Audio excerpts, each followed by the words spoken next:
Welcome to beautiful Pasadena. Today I'm right here on 1881 Las Lunas Street in Pasadena. This is the former home of the Van Halens, where Eddie Van Halen and Alex grew up when they were kids. This is a super quiet neighborhood. And as you can see, there's plenty of fans coming and paying their respect in front of his house. It's so weird to imagine that little Eddie was running around here all the time. Pasadena boy, made good. Somebody wrote, "Dankjewel, Eddie." Somebody must be from Holland, or at least speak the language, because that means thank you very much. You are the best, Van Halen.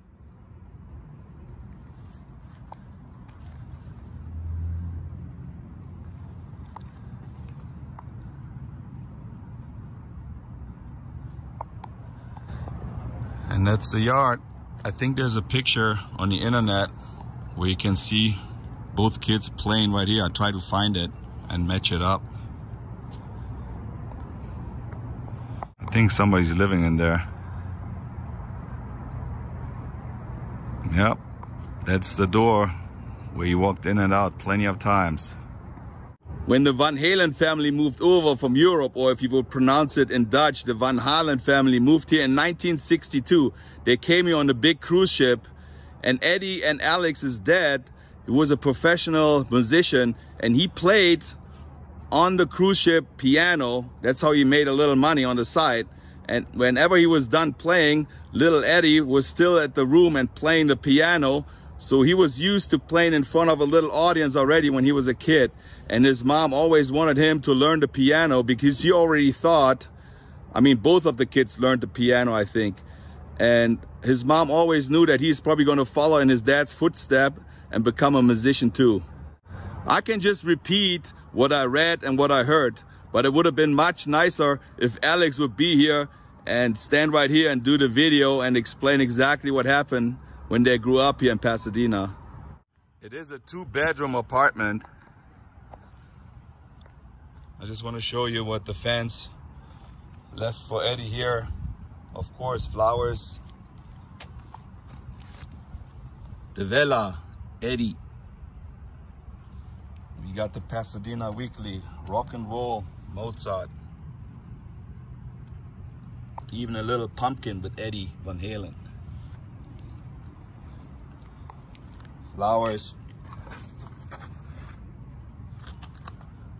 Miss you, Eddie. I mean, all we talk about is Eddie. Of course, he passed away, but his brother is a legend himself.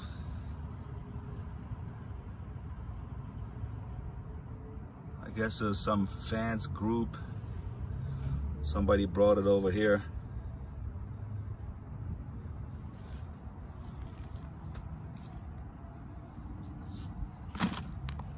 Here's a good picture right here.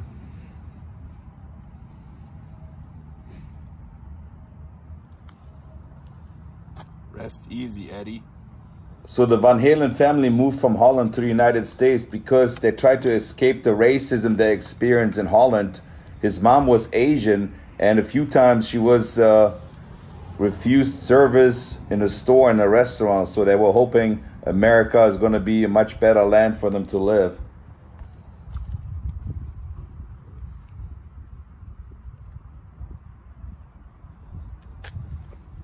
Guess he liked Coors Light.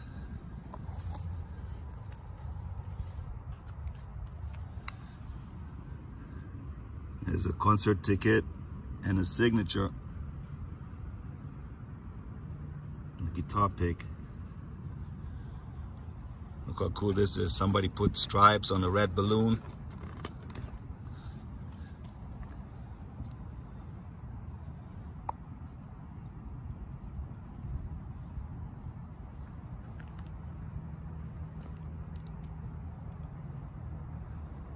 Whole walkway is written with little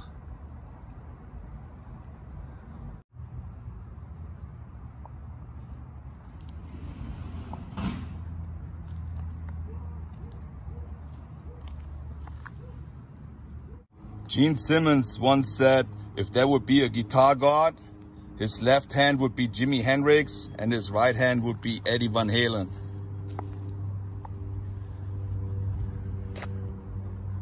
Did you ever climb up this tree?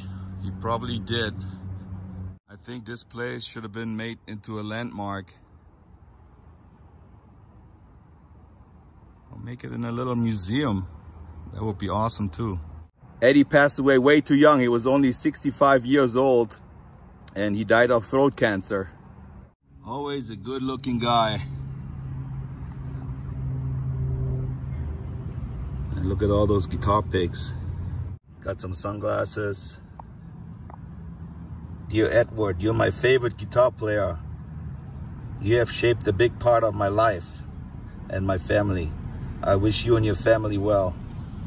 So when Eddie was 8, 9, and 10 years old, his dad made both kids participate in a music competition, a local competition here in Pasadena. And there's thousands of people in the competition. And 5 years in a row, Eddie and Alex were winning all the time. So every year they won first or second place. Either it was Eddie who won or it was Alex who won. That's a pretty cool story, huh? So one day the lead guitarist from The Who, Pete Townshend, got a phone call from Michael Jackson's management. And he was asked if he wanted to play a guitar solo on Michael Jackson's Beat It album. And he said, I can't really do it. He has too much to do, but he can recommend a friend. And that was Eddie Van Halen. So one day Eddie's sitting at home, he gets a phone call and it's Quincy calling. So he said, who's this? And he said, well, this is Quincy. And Eddie's like, I don't know no Quincy. And he hangs up the phone. Quincy calls again. He said, hey, this is Quincy. He picks it up again. And he's thinking this is a prank call. So after the 5th time, he picked up the phone.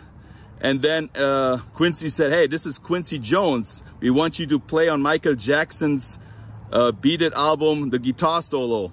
And he said, sure, I will do that. So he ended up doing it, but he didn't get paid for it. And he didn't get any credit on Michael Jackson's Beat It album either.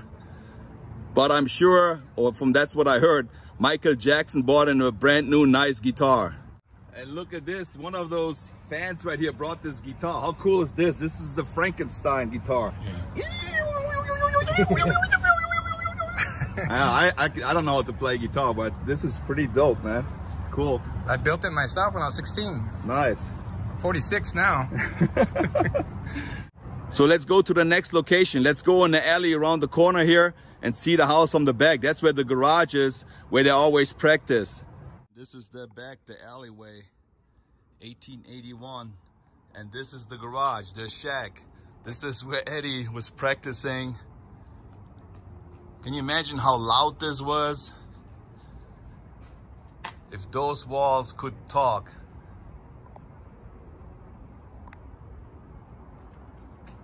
That's the backyard where he was playing.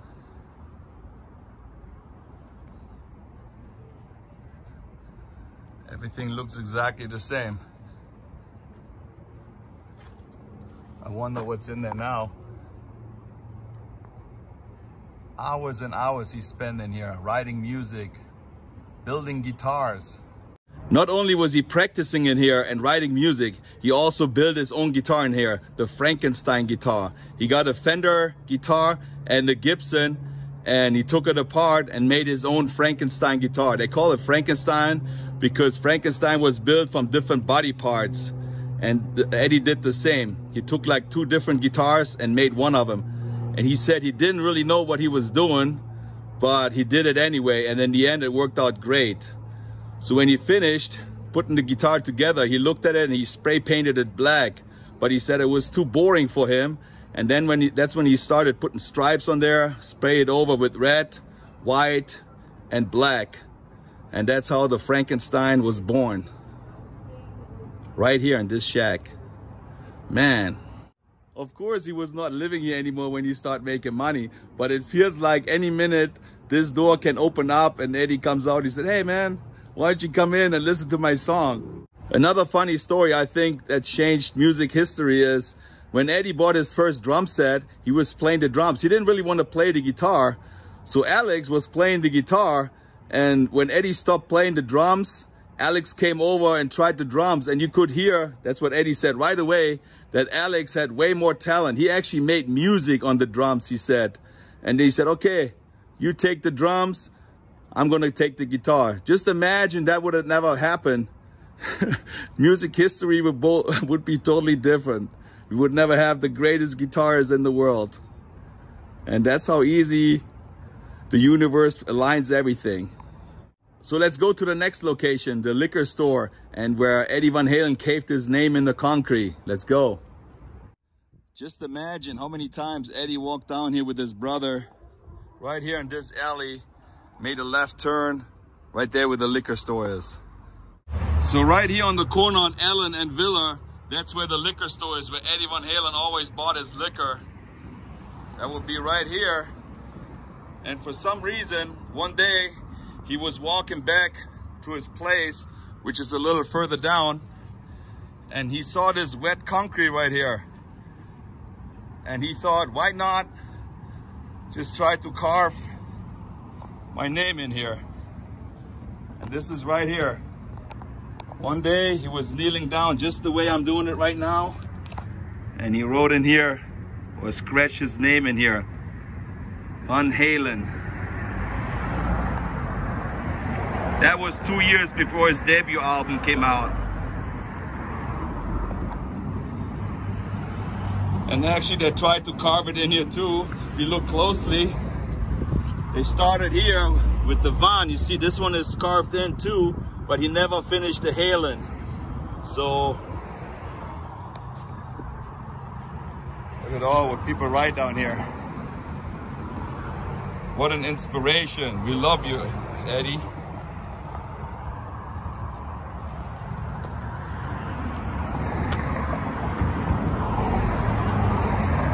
I guess he liked M&M's.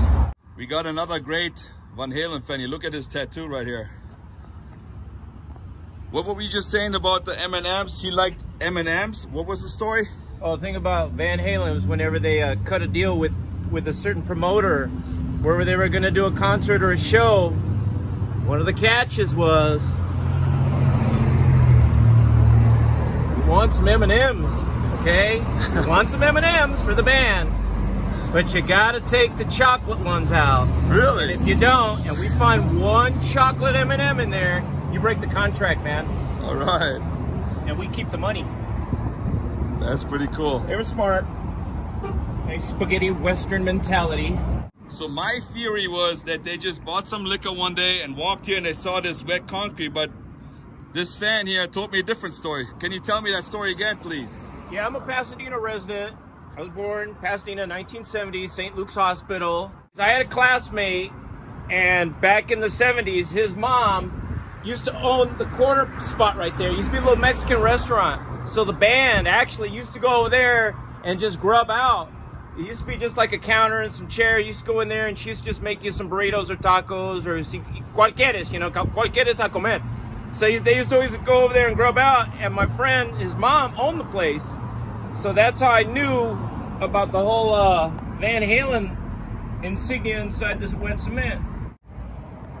Look at all the pictures here. Corona, Heineken, of course Jack Daniels. Yeah, that's a lot of booze. Yeah.